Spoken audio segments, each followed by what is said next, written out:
For Sergeant David Meredith of the 9th Armoured Brigade, the desert at night was its own particular kind of prison. Not cold, like a European prison, hot, even after dark. A dry, ancient heat that the sand held long after the sun had gone down, breathing it back up through the floor of the tank like something alive. He sat in the commander's hatch of his Sherman, hatches sealed, and stared at nothing. It was October 23rd, 1942. The time was 9:38 in the evening. He didn't need to check his watch to know. He'd been watching that number approach for hours. The desert around him was absolutely still. Not quiet. The desert was never quiet. There were the sounds a tank makes when it isn't moving, the faint ticking of hot metal, the shuffle of his gunner shifting his weight, the dry rasp of someone trying not to cough. Through the periscope, he could see the Alamein line stretched across the darkness, 40 miles of it, from the coast to the Katara Depression in the south. And above it, a sky so dense with stars, it looked painted on. The moon had risen full and bright. It would help the infantry find their way through the minefields. It would also help the German gunners find them. That was the kind of thought Meredith had learned to notice and then set aside. 3 years of desert war had given him that skill, if nothing else. He was 31 years old, a Welshman from Pontypridd, a professional soldier who had been in North Africa long enough to remember when the war here had felt winnable. He had driven crusaders at Gazala and watched them shrug shells off at distance and burn at close range. He had seen men he respected run from the desert fox, and he had run himself, retreating across a desert that offered nowhere to hide and no dignity in the going. He had stood on a ridge near Alexandria 4 months ago and understood, for the first time in his career, what the phrase "last stand" actually meant.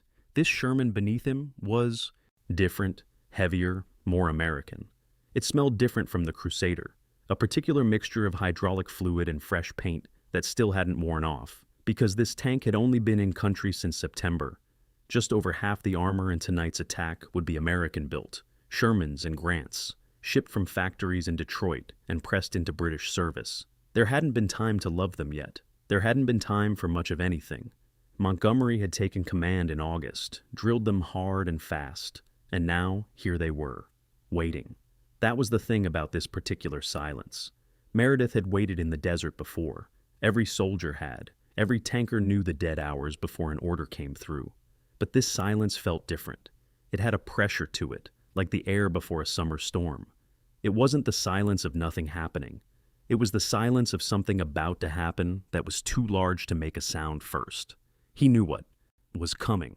Every man in the 8th Army knew what was coming. They'd been briefed on it, drilled for it, had Montgomery's personal message read aloud to them the day before. The battle which is now about to begin will be one of the decisive battles of history.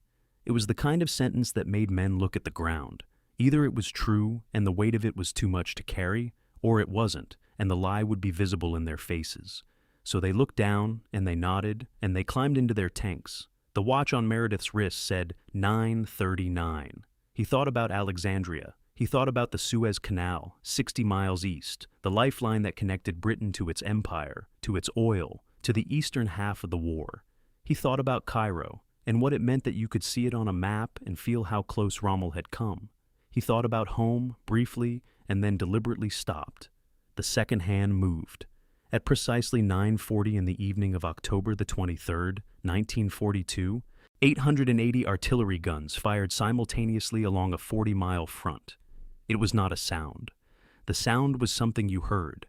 This was something you felt in your molars and your sternum and the marrow of your bones. The earth shook. The tank itself, 30 tons of American steel, trembled. The air turned orange to the west, a horizon-wide flash that was not lightning. And then the noise arrived, a fraction of a second later, and it was not an explosion. It was a continuous rolling, all-consuming wall of percussion that erased every other sensation in the world. Meredith had been told it would be loud. He had not been told it would be like being held underwater, while something struck the surface again and again and again without stopping. Intelligence officer George Greenfield would later describe it as gigantic drum beats merging into one great blast of noise. That was accurate. It was also insufficient. This sound was heard 60 miles away in Alexandria. It shook plaster from the walls of buildings. It made men cover their ears without thinking. Inside a sealed Sherman, there was nowhere to go. His gunner said something. Meredith couldn't hear a word. He grabbed the man's shoulder, steady, and looked west through the periscope at a desert sky that had become a cathedral of fire. He understood then, before his tank moved a single inch, that this night was going to cost more than anyone had told them. Not because the plan was wrong, not because the men weren't ready, but because that was the nature of the thing they were driving toward. 5 miles of buried death, German 80s in the dark, and beyond them, a desert that would have to be won back mile by mile from a man who had never lost it before. The question was never whether they would break through. Montgomery had built them for that. The question was how much of each man would be left when they did. The barrage rolled on into the Egyptian night. Somewhere to the west, in the direction of all the fire, lay the Devil's Gardens, and beyond them, Rommel's lines, and beyond those, a road that led all the way to Tunisia and the end of the war in Africa. The engine turned over. The tank began to move. To understand what Sergeant Meredith was carrying inside that tank, beyond the shells, beyond the fear, you have to understand what the desert had already taken from him, and from the army he served, and from the country that sent them both. Because the 8th Army that crossed the start line on October 23, 1942, was not a triumphant force. It was a rebuilt one. There is a difference, and every man in it knew it. For 3 years, Erwin Rommel had done something that military professionals were not supposed to be able to do.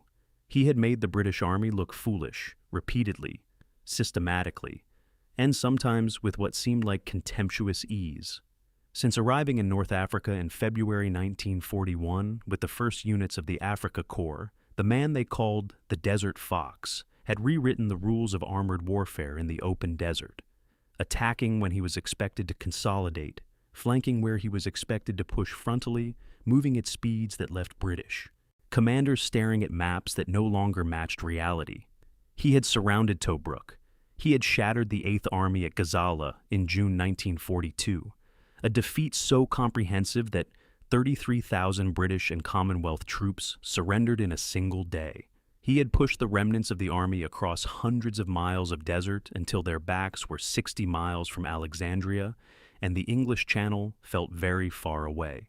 Churchill had called the fall of Tobruk one of the greatest humiliations of his life. He heard the news while sitting with President Roosevelt in the White House. Meredith had been at Gazala. He didn't need a history book to explain what it felt like to retreat across open ground in a burning Crusader with a 2-pounder gun that bounced shells off German armor at combat range. He had fired that gun and watched the shells do nothing. He had seen crewmen die, not because they were outfought, but because their equipment was fundamentally institutionally wrong for the job they'd been given. The British had gone into the desert believing that tanks should support infantry, parceling their armor out in small packets across the front. Rommel had massed his panzers and used them like a fist, concentrating them at the decisive point and moving with a speed that made the British deployment look like it had been designed on another planet, which, in tactical terms, it had been.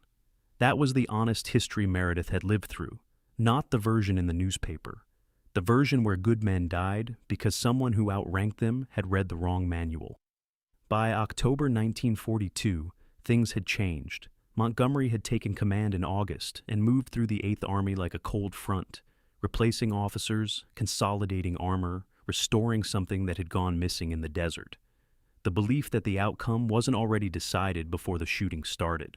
He had spoken to the troops directly, in person, standing on the bonnet, of a vehicle in the heat, and he had said the kind of things that made professional soldiers suspicious because they were too clear and too confident. But then he had backed them up with materiel, more tanks, better guns, a plan that did not involve improvisation as its primary ingredient.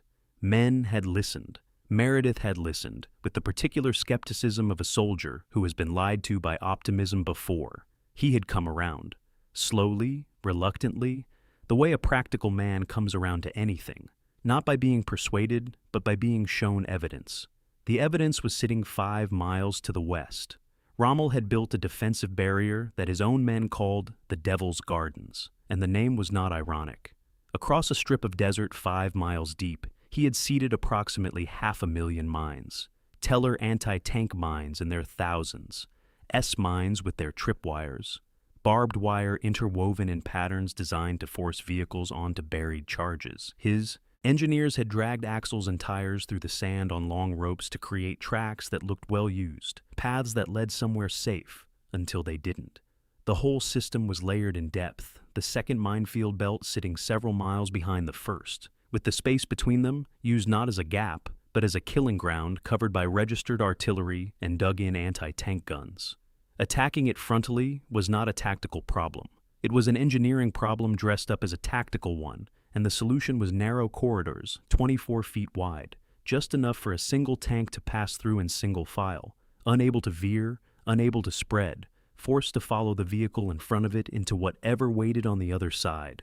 Meredith had thought about those corridors more than he had thought about the Germans. A blocked tank ahead of you didn't just stop you, it stopped every tank behind you in a column, stretching back through the dark, all of them lit up by muzzle. Flash, none of them able to move. And then there was the other thing, the thing that nobody talked about directly, the way soldiers never talk directly about the things that matter most. Rommel wasn't there.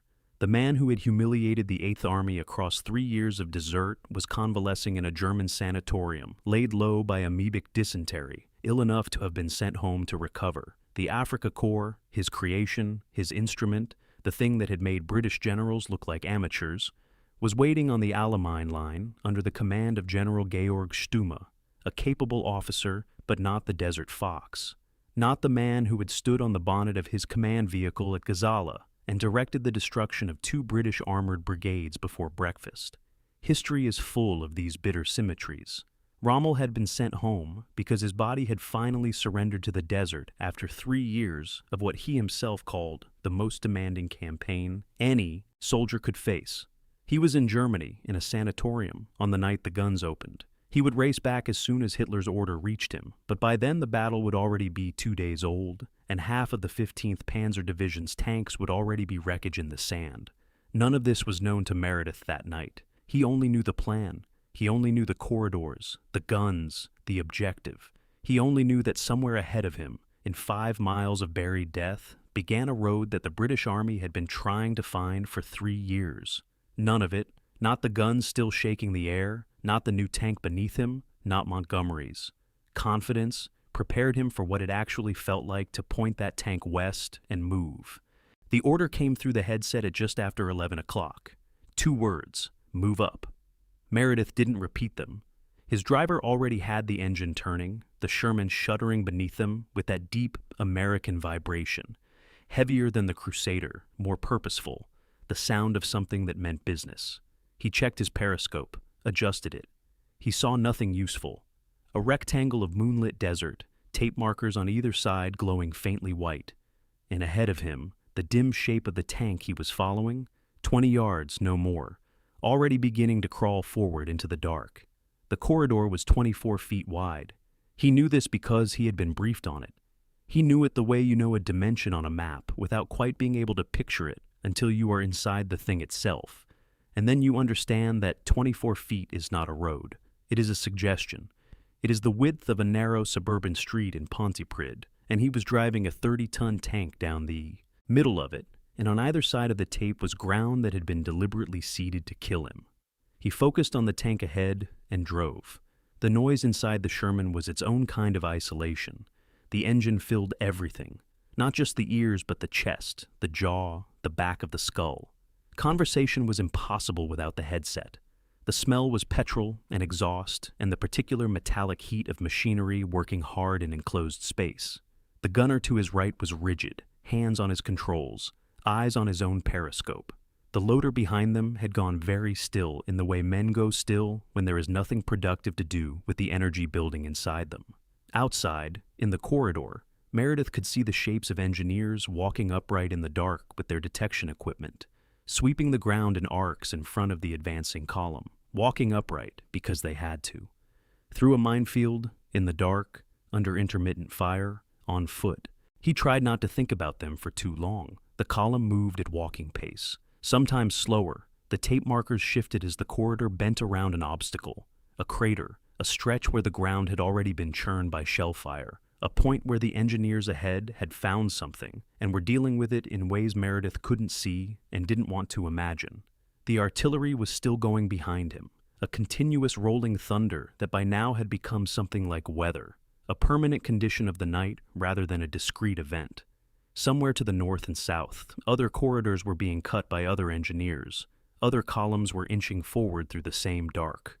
40 miles of front, thousands of men on foot, hundreds of tanks in single file. And then, without warning, the column stopped. Nothing. No explanation, no order through the headset.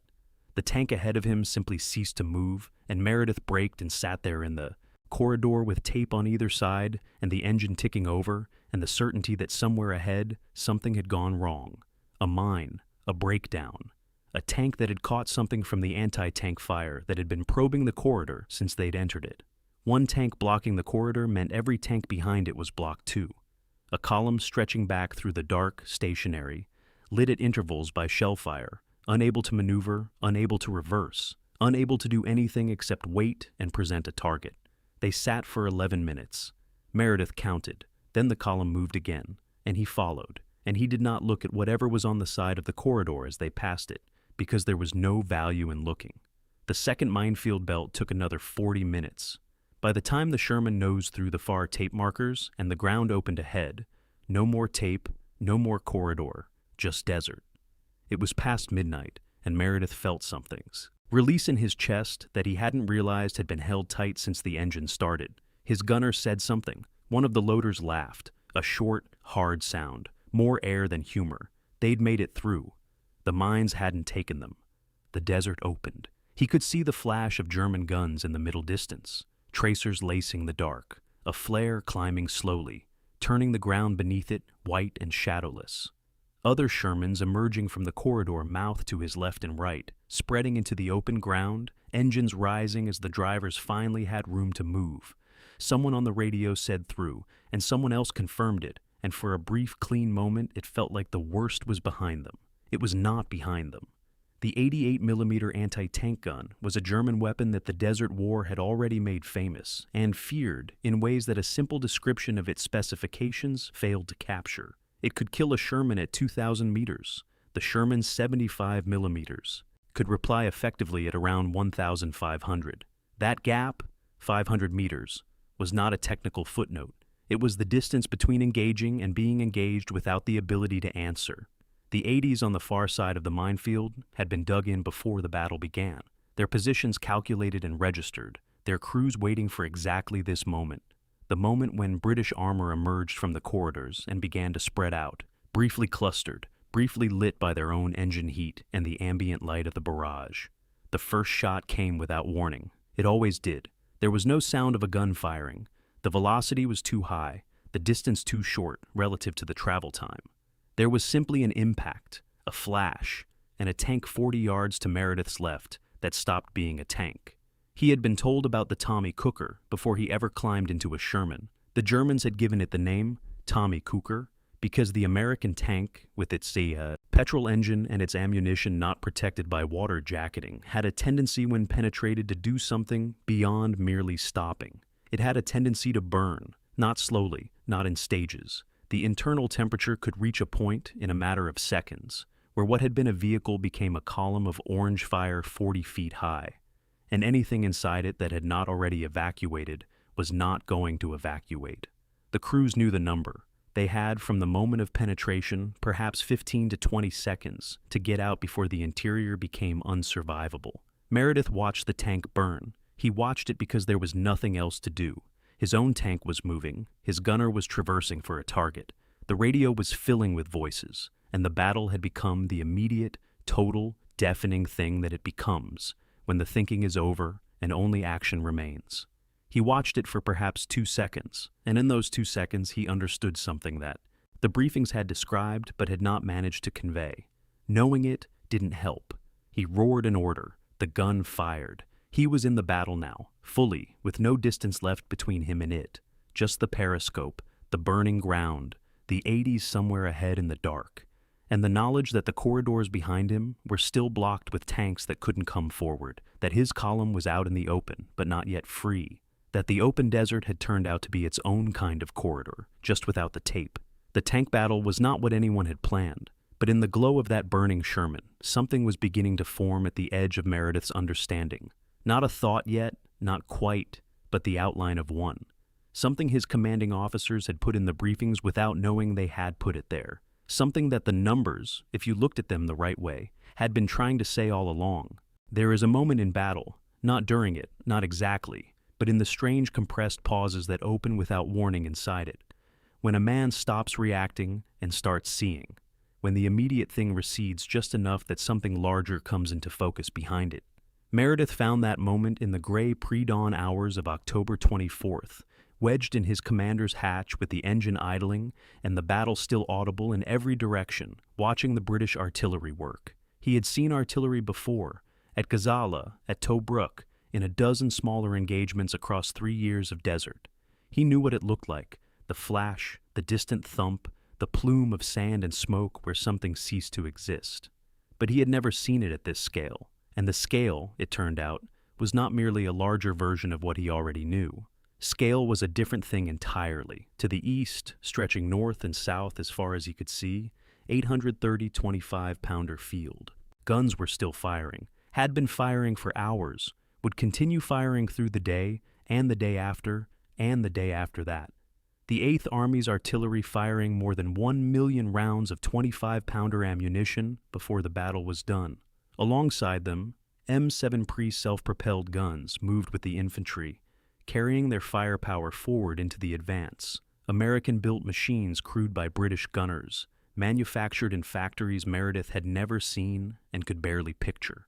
The sound of all of it together was no longer a sound. It was a condition. It was the auditory texture of the desert itself, as though the sand had decided to speak. He watched it, and for the first time since the engine had started, he stopped thinking about the corridor and the mines and the burning tank and the 80s. He started thinking about the thing behind all of those things, the thing that had assembled this. Montgomery had told them it was an attritional battle. The word had been in the briefings, delivered in the matter-of-fact tone of a man describing a weather forecast. Attrition. Wear the enemy down. Make him spend what he cannot replace. Meredith had understood it as a tactical concept, the kind of phrase staff officers used when they meant slow and costly and not particularly elegant. He understood it differently now, because attrition was not a tactic, it was a mathematical argument. And the argument had a very specific shape. The 8th Army had crossed the start line with 1,029 tanks. Rommel had 547, and of those, 300 were Italian models, the M13/40 and its variants, machines that the men who had to face Allied armor in them understood to be inadequate in ways that their commanders had never adequately addressed. The effective German armored strength was fewer than 250 tanks, against more than 1,000. The corridors, the congestion, the 88s, all of that was real. All of it had cost blood and steel already. But at the level of arithmetic, the outcome of the exchange was fixed before the first shot was fired. Every German tank that burned was a loss the Afrika Korps could not absorb. Every British tank that burned, including the one that was still a column of smoke 40 yards to his left, was a subtraction from a number large enough that subtraction alone could not reduce it to zero. He thought about fuel. The briefings had mentioned Rommel's supply problems in the passing way. Briefings mention things that aren't the point. But out here, in the silence between shell bursts, the supply problem was the point.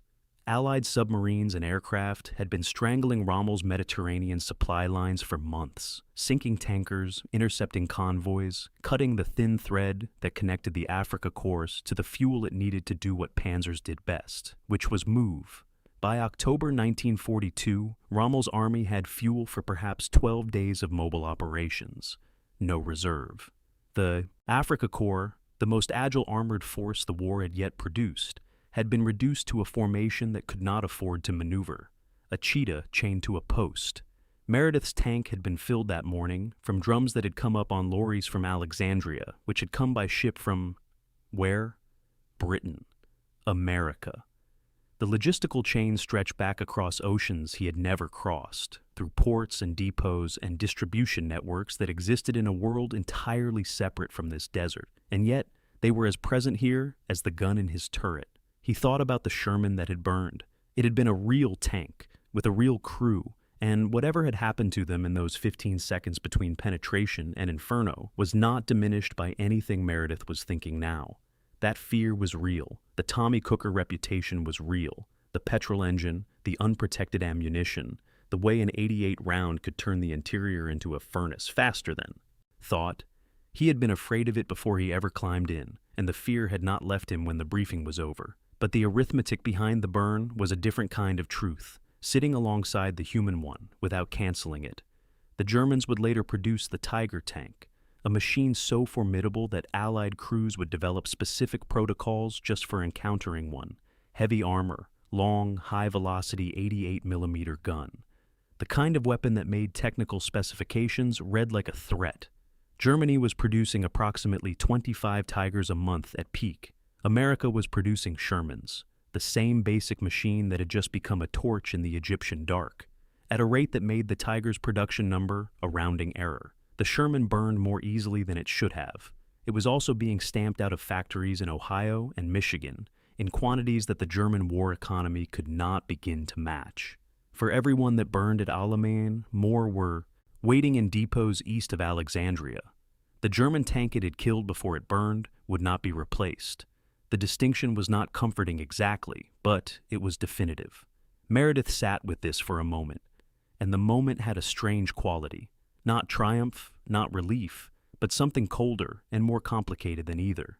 He was on the winning side of this equation. He knew it now, with a certainty that went beyond the briefings and the morale speeches and Montgomery's carefully projected confidence. The industrial weight behind the 8th Army was not a supplement to the battle. It was the battle.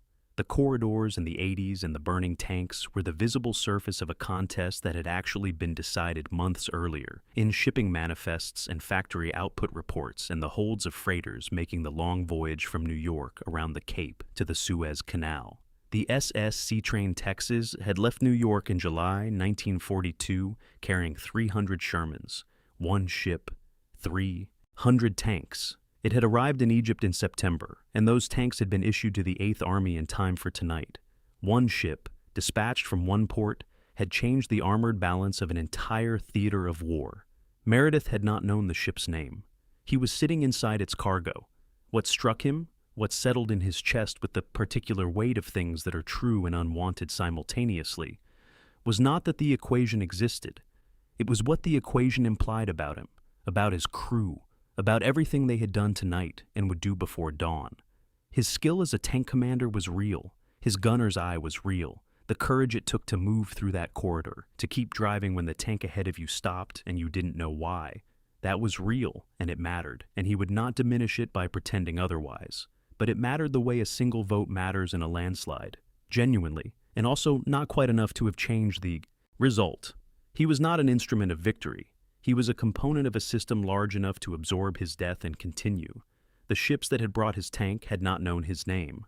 The factories that had built it had not imagined his face. He was a serial number in a logistics chain that stretched from Detroit to the western desert, and the chain would function whether he survived the night or not. It was the most alone he had ever felt, and also, strangely, a kind of release. Because if the outcome was already written in the production figures and the fuel tallies and the submarine patrol routes, then tonight was not about winning. It was about something smaller and more human than winning. It was about getting his crew home. He didn't have long to think about it. The radio crackled. A new order was coming through. The battle was not done with him yet. And what happened in the last hours before the desert light began to change? The moment when the arithmetic became visible on the ground in a way he had not expected, would answer a question he hadn't yet found the words to ask. If you find these perspectives from inside history worth your time, consider subscribing and hitting the like button. It's what allows us to keep bringing these stories to light. The light came slowly, the way desert light always does, not arriving so much as assembling itself, seeping into the eastern sky in gradients of gray and then amber, turning the sand from black to brown, to the pale, featureless gold that Meredith had come to associate with survival. If you saw the desert at dawn, you had made it through another night. That was the arithmetic of the infantryman and the tanker both, and it was the only arithmetic that felt entirely personal. He was alive. The tank was intact. The engine was still running because you kept the engine running. He climbed out of the hatch in the early light and stood on the hull, and the first thing he noticed was the smell. Burning oil, cordite, something organic and unnameable that the desert air carried from the direction of the fighting to the west. The second thing he noticed was the sound, or rather the changed texture of it. The guns were still firing. They would not stop for days. But the character of the noise had shifted from the opening bombardment's single overwhelming declaration into something more sustained, more procedural, like a factory that had moved from startup into production.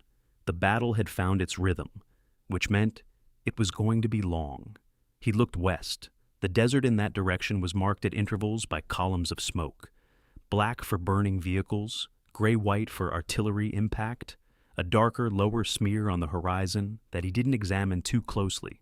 Between the smoke columns, movement, the shapes of tanks and carriers and trucks, the dust plumes of formations still advancing, the smaller, quick movements of infantry working through ground that the armor couldn't reach. To his left, a column of Shermans was reforming, moving up in the early light to fill gaps that the night had opened. They came from the east, from the direction of the supply depots, from the direction of Alexandria and the sea, appearing out of the dawn as though the desert itself was generating them. He watched them for a moment. Then he understood what he was watching. It wasn't reinforcement. It was a replacement. Those tanks weren't filling a gap in a line. They were filling a gap in an equation, slotting into the spaces left by the night's losses with the impersonal efficiency of a system that had been designed to absorb exactly this scale of subtraction and continue functioning. He had thought about this in the dark, in the abstract way you think about things when the immediate world is trying to kill you. Seeing it in the early light was different. The abstraction had physical form now. It had dust and engine noise and pennants on turrets. Rommel had reached his headquarters late on the 25th of October, recalled from his sanatorium by Hitler, racing back to a front he had not seen since it became this. When he arrived, half of the 15th Panzer Division's tanks were already destroyed. He had come back to a battle that had not waited for him, fought by an army running on fuel reserves that could not sustain a prolonged mobile defense. The Desert Fox, the man who had built his reputation on speed and decision, and the audacious strike at the moment of maximum enemy confusion, had returned to a battle where none of those qualities could be fully expressed, because the fuel to express them was already nearly gone. He was, for perhaps the first time in the Desert War, a craftsman without his tools. The British would lose around 500 tanks at El Alamein before it was over. The Axis would lose approximately the same number, with one difference that changed everything. Of the British losses, around 350 would be recovered and repaired, returned to service, restored to the equation. Of the Axis losses, almost none. The desert that had once been neutral ground had become a one-way ledger, and the entries were only going in one direction. Meredith knew something else now, standing on his hole in the earlies. Light, something that had crystallized in the hours between the burning Sherman and this dawn. Montgomery's strategy had been called attritional, and the word had made it sound passive, a grinding, joyless, unimaginative slog through an enemy's defenses. But attrition was not passive. It was a specific, deliberate, carefully constructed form of violence, and it required something that the Desert War had not previously seen the British possess in sufficient quantity. It required confidence, not the reckless confidence of the charge, but the deeper, colder confidence of a man who has checked the figures, verified the supply chain, counted the tanks in the depots east of the line, and concluded that the only way to lose is to stop. Montgomery had that confidence. He had displayed it in a way that had made his subordinates uncomfortable, because it was not the performed confidence of a general trying to reassure frightened men. It was the confidence of someone who had done the arithmetic and trusted the answer. Churchill would speak to the Lord Mayor's banquet in London on the 10th of November, 3 days after the battle's end, and he would say the words that would follow this victory into history. Not the end. Not the beginning of the end. Perhaps the end of the beginning. He was right, and he knew he was right, because the equation that Meredith had watched assembling itself in the desert dawn was an equation with only one possible solution, and everyone who understood it, Montgomery, Churchill, and in his sanatorium in Germany before he was recalled, probably Rommel too, already knew what it was. What none of them could know from their positions of command and history was what it felt like from inside a tank. Meredith climbed back down into the hole. He did not feel like a turning point. He did not feel like the end of the beginning of anything. He felt the particular exhaustion of a man who had moved through a 5-mile minefield in the dark, watched a tank burn 40 yards from his own, fired his gun at targets he could barely see, and survived long enough to watch the sun come up over a desert that looked approximately the same as it had the night before, except for the smoke. His crew were alive. He ran through them one by one in his mind, the way he always did when the immediate danger receded. Gunner, loader, driver, co-driver, accounting for them the way you account for things you cannot afford to lose. They were alive. That was what tonight had been for. Not the strategic pivot, not the production figures, not Churchill's speech. The speech didn't exist yet. The pivot wouldn't be visible for weeks. Tonight had been for the 4 men in this tank, and the question of whether they would see the morning, and the answer had come back yes, and that was the whole of it. The guns were still firing to the west. The battle would rage for another 11 days. Brutal, grinding, costly. Days in the hedgerows of the desert, the scrublands of the Kidney Ridge, the killing ground beyond the Rahman track, before Rommel would have no choice left but to retreat, and retreat became rout, and rout became the long chase westward that would not end until Tunisia and the close of the African campaign entirely. Every German tank destroyed in those 11 days was a loss that could not be made good. Every British tank that burned was replaced. Every gap in the Axis line was a permanent gap. Every gap in the British line was a temporary one. The desert that had been Rommel's advantage, open, fast, favorable to the bold stroke and the encircling maneuver, had become, finally, a place where those qualities ran aground on something they could not outflank. Not a defensive line, not a minefield. Something older and harder and less susceptible to tactical genius than any of those things. The weight of what a nation can produce when it decides the outcome is not optional. For Sergeant David Meredith of the 9th Armoured Brigade, standing on the hull of his Sherman in the early light of October the 24th, 1942, none of this was visible yet in its full shape. He could see the smoke and the replacement tanks and the guns still working to the west. He could feel the exhaustion in his hands and his jaw and the back of his eyes. He could hear the battle that wasn't finished with him, that would call him back into the hatch before the morning was done. But for one moment, in the pale gold light of an Egyptian dawn, he looked east, toward Alexandria, toward the sea, toward the ships that had made this possible, and he understood, in the way a soldier understands things, without words and without ceremony, that the desert had changed hands in the night. Not completely, not yet. But the direction was settled, and sometimes that is enough.